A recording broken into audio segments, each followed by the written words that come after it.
As a commerce writer at Shop Today with a focus on health and fitness, I've tried a lot of fitness trackers and devices over the years. While I've typically stuck to wrist devices, most recently the Apple Watch SE, when I started hearing all of the buzz around the Oura Ring, I was immediately intrigued by its sleek and stylish design. So, for the last 5 months, I wore both the Apple Watch SE and the Oura Ring Gen 4 together to see how they compare when it comes to workout tracking, battery life, and more.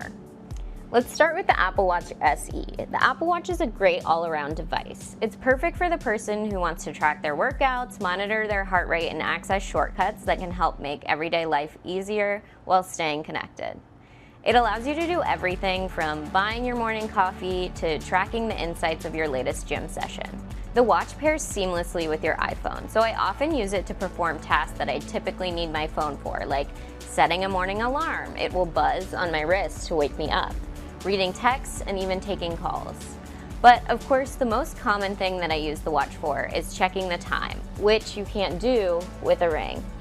When it comes to activity tracking features, the Apple Watch exceeds the Oura Ring.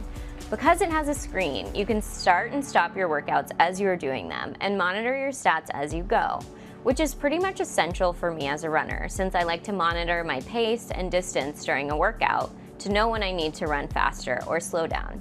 After a workout, the watch also gives you additional metrics that you don't get on the other device, like elevation changes and cadence.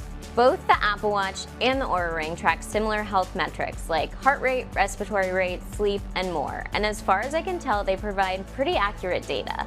Because I have an iPhone and the Apple Watch uses the same operating system, I find that my data is quicker to upload on the Apple Fitness and Health apps. The Apple Watch SE second generation costs $249. There are newer modes of the watch available, but the SE delivers the features you could want from a smartwatch at a relatively affordable price point for the category. Plus, Apple has its own subscription platform, Apple Fitness Plus, with guided workouts, which is completely separate from the watch, and there is no monthly fee required to access your daily health data or track your workouts. Now, let's get into the Oura Ring, whose major appeal is definitely its stylish design. It's so popular now that most people will recognize it as a tracker, but even still, it's amazing how seamlessly it blends in with my other jewelry and accessories. The Oura Ring doesn't just present you with your data, it takes all that info and gives you 3 scores for each day: sleep, activity, and readiness, all of which fall between 0 to 100. Each one gives you an overview of how rested you are for the day and how prepared you are for the day's activities. But because there's no screen, you can't start and stop your workouts as you go. That means you can't pause it if you need to take a bathroom break mid-class or if you're waiting for a stoplight to change on a run. Because of this, when I track my runs, my average mile time tends to be slower on the Oura Ring app as compared to my Apple Watch. The Ring also sends you alerts when it senses that your metrics significantly differ from your norm and there could be something affecting your body's ability to function. I've gotten alerts of major signs of strain in my body, including an elevated temperature and heart rate, and then the next day I ended up coming down with an illness that ended up lasting about 3 days. The Oura Ring has a higher price point at $350, and it also has an additional $6 per month subscription cost that allows you to access all of the data it collects, which could be a deterrent for some people. When it comes to battery life, I can usually get 5 days of use out of the Oura Ring, and it will even send me a reminder the day before it needs to be charged. The Apple Watch I usually have to charge every day, and sometimes find myself forgetting to do that and then waking up with a dead watch. Between the Apple Watch SE and the Oura Ring, I ultimately chose the Apple Watch as the best overall. The watch offers impressive health and fitness tracking with plenty of additional features for a more affordable price point compared to the Oura Ring. To learn more about these 2 devices and shop them, click the link in our description. And don't forget to comment what devices you'd like to see us compare next. Hydro Flask and Stanley are 2 brands that have been dominating the water bottle space. But which one is right for you? Since large water bottles with a handle are especially popular right now, we compared these 2 bottles, the Stanley Quencher and the Hydro Flask Tumbler, to help you decide which one you should invest in. So as you can see, these bottles look very similar in design. They both hold 40 ounces of water, have a large ergonomic handle on the side, and are designed to fit in your standard cup holder. The Stanley weighs 1.43 pounds when empty, while the Hydro Flask weighs slightly less at 1.27 pounds. The main difference in the design of these bottles is in their lids and straws.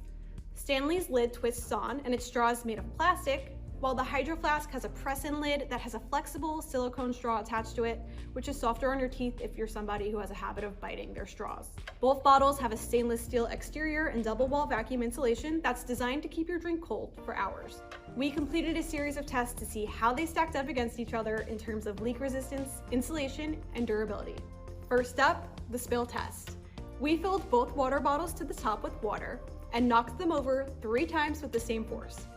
We also tilted them over a sink at 90 degrees and at 180 degrees to measure how much water spilled out. The Stanley ended up having more spillage than the Hydro Flask.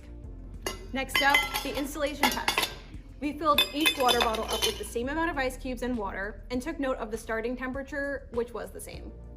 Then we checked 5 hours later to see what the temperature difference was. All the ice cubes melted in both, but the water in the Hydro Flask was 47.7 degrees, while the water in the Stanley was 45.3 degrees. So, Stanley won this round. Last but not least, the durability test. We took them outside and dropped them 3 times each on pavement at the same height to see if they scratched, chipped, or dented. Both did get scratches and dents, but the Hydro Flask did have more damage. In summary, if the most important quality of a water bottle to you is its ability to keep things cold, the Stanley might be the right choice for you. But if you care more about leak resistance, Hydro Flask should be your pick. While Hydro Flask won our spillage test, it's worth noting that both brands have other models of water bottles that are designed to be a lot more leak-proof. So if that is very important to you, it might be worth checking out one of those styles instead. To learn more about these 2 water bottles and to shop them, tap the link in our description. And be sure to let us know in the comments what products we should compare next. Hoka or Brooks? Which sneaker is right for you? My name is Emma Stessman, and I'm a commerce writer and marathoner. Brooks and Hoka are 2 brands that repeatedly pop up in my research and during conversations with experts and fellow runners. So I tried 2 best-selling shoes from the brands, the Hoka Clifton 9 and the Brooks Ghost Max 2. I wore both for runs, walks, and the gym to find out which activities they're best for. So let's break these 2 down. The Brooks Ghost Max 2.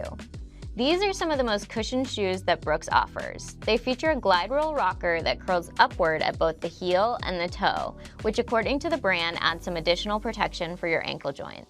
As someone who is recovering from a sprained ankle, I feel very secure in these shoes and don't feel like I'm at risk of rolling my ankle in these sneakers, which sometimes I worry about when I wear a shoe with a large sole like this.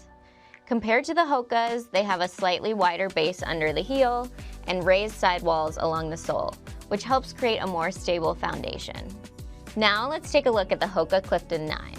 Much like the Brooks, these feature a meta rocker with a curve at the heel and toe, so every step feels smooth as I transition from my heel to my toe. These provide a good balance of that springy, cloud-like feel that the brand is known for while still feeling structured. While both the Brooks and Hokas are heavily cushioned, I found the cushioning in these shoes to be a little more comfortable and bouncy overall. While they work well for shorter runs and brisk walks, I also find myself reaching for them for running errands and casual hangouts with friends when I want my feet to feel comfortable.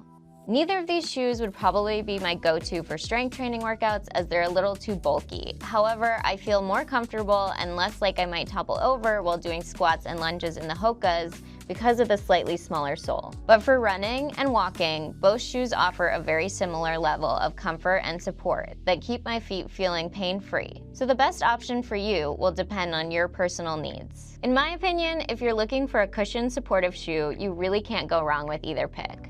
I found the stability that the Brooks Ghost Max 2 offers to be the best option to support my feet and ankles. However, if you prefer a more springy and lightweight feel, you might appreciate the Hoka Clifton 9 sneakers.